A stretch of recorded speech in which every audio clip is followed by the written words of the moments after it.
Yo, what's up everyone, Lad here. This week, we'll be getting a collaboration with Live Alive. For global players, this will be a rerun, and for players in the C region, this will be a brand new collaboration. With this collaboration comes new craftable weapons called the Void Weapons. By doing hunts, you'll receive mats to craft these weapons. These weapons are useful as they give a special ability.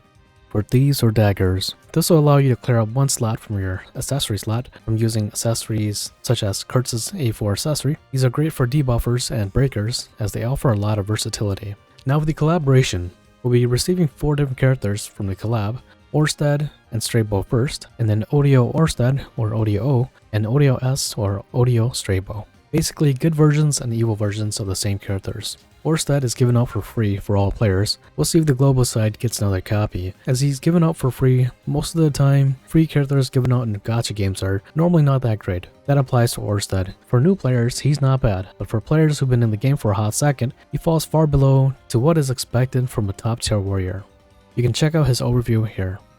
Next, Streibough. He is a pullable traveler, and his skills are about gaining magic points which slowly accumulate, and once he's at a certain number, his skills change, allowing you to hit up to a certain amount of times, or he gets a multiplier to his abilities. As a traveler, he's not great. The only amazing thing about him is his A4 accessory, which gives the equipped user a 3-turn taunt to all enemies, and a 100% ultimate gauge at the start of battle. You can check out his overview video here.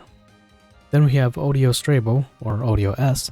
He's a cleric who specializes in dark and fire, but he doesn't do well in attacking. He was given support skills as well too, but again he doesn't do well in that area as well too. The only good thing about Odio-S, probably his animation for his ultimate. It's arguably one of the coolest ultimate in the game. Check out his overview video here.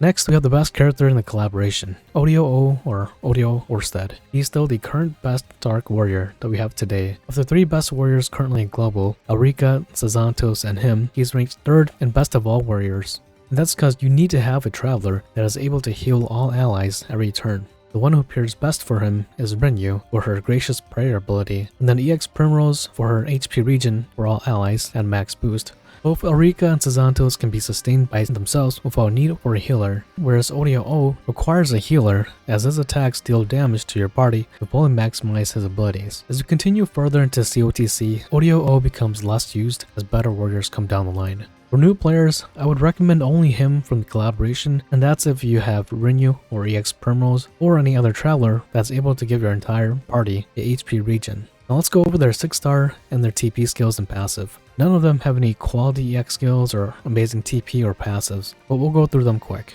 Oersted EX skill is an 8-hitter sword attack that hits polearm, staff, fire, wind, and dark weaknesses, but you need to have accumulated 6 hero points for that to happen. His TP skill is a support that gives him a buff to build hero points just a tad bit faster, and his passive gives him a buff. Then we have Streibough.